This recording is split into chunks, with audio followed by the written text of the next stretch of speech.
Hey Sandy, I have some questions about the moon landing. What are you, some kind of idiot? I'm gonna eat my grain. Do you know how many people have to be in on it?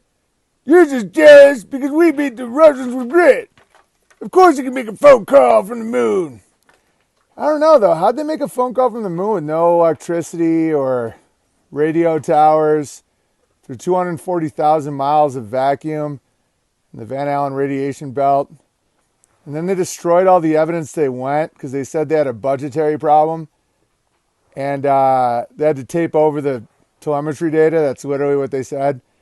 And then they destroyed all the tech that got them there. And they said that there's not enough interest in going to the moon, so just why go back? Oh, you sound like one of those retards. Don't you know anything? I'm just eating my grain. We went to the moon. I used to think you were a funny comedian, but now you're an embarrassment. Unlike Dan Crenshaw. Dan Crenshaw lost his eye in Iraq while you were sleeping in your bed, nerd.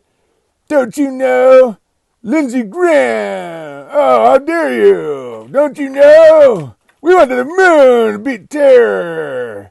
COVID-19. How dare you? How many people would have to be in on it? Were you some kind of conspiracy theorist?